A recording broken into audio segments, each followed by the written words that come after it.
He brings the changes of seasons and times. He installs and disposes kings. He gives wisdom to the wise and knowledge to those with discernment. He reveals deep and secret things. He knows what lies in the darkness, and light dwells with him.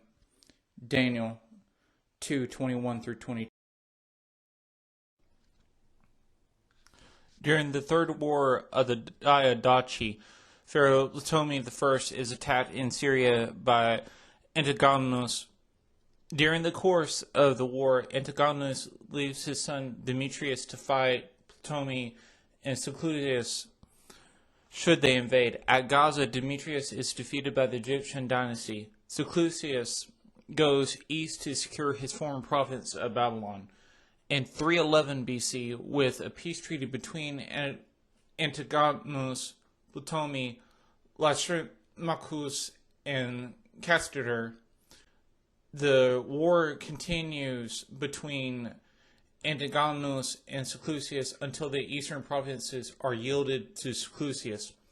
By the end of the war in 309 BC, and with the murder of the Argead dynasty, Castor is left to rule over Macedon and the Thessalonians. Lysimachus is left to rule over Thrace. Antiochus is left to rule over Western Asia Minor, Syria, and Phoenicia. Seleucus is left to rule the eastern provinces, amounting to Eastern Asia Minor, India, Assyria, Babylon, and Persia, and Ptolemy is left to rule Egypt and Cyprus. The official Seleucus of the Ptolemaic dynasty has now gained a great dominion over his own, in accordance with the prophecy of Daniel. In 265 BC, King Arus I of Sparta sends the following letter to Kohen Haggadah Annas I. King Arus of the Spartans to the high priest Annas, greetings. It has been found in writing concerning the Spartans and the Jews that they are brothers and are of the family of Abraham.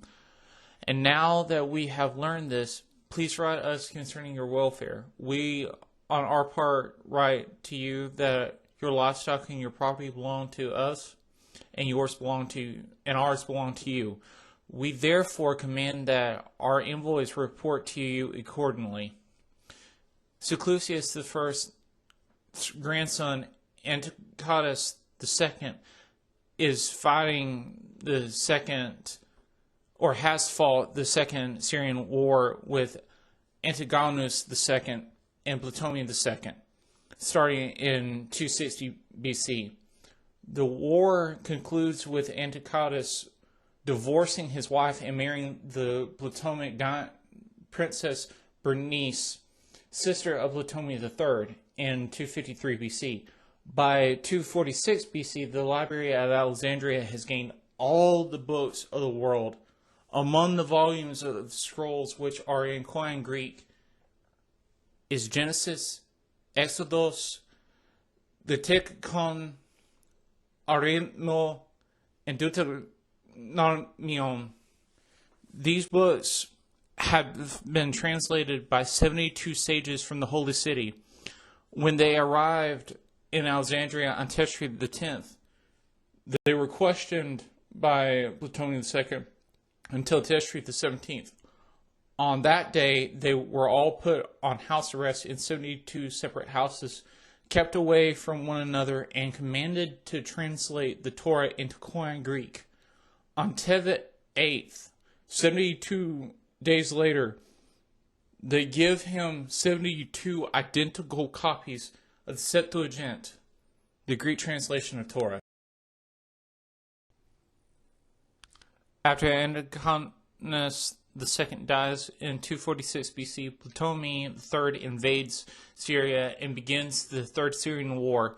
By the winter of 246 BC, the Levitian coast up to Antioch is now under Ptolemaic control.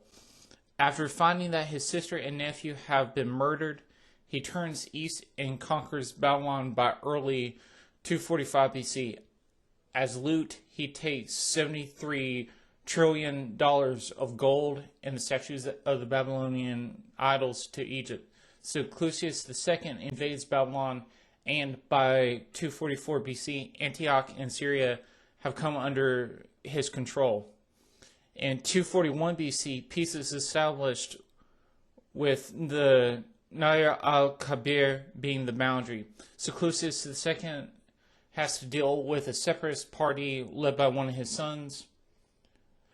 Antiochus III turns his attention toward the areas of Asia Minor and Greece. During the Roman-Syrian War, Antiochus III finds himself at war with the Roman Republic. He is held by Hannibal, the famous general from Carthage, but a Roman general, Lucius Cornelius Scipio, defeats Antiochus III in Greece. Antiochus plans to humiliate Greece, but is humiliated instead. He returns to his former regions, having lost all that he has gained. Is forced to pay $49 million to Rome and dies shortly after.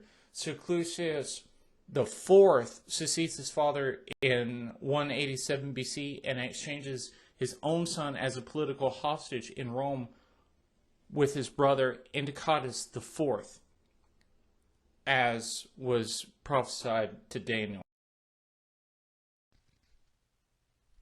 Here is the final conclusion. Now that you have heard everything, fear the Lord and keep his mitzvot. This is what being human is all about. For the Lord will bring to judgment everything we do, including every secret, whether good or bad. Ecclesiastes 12:13-14.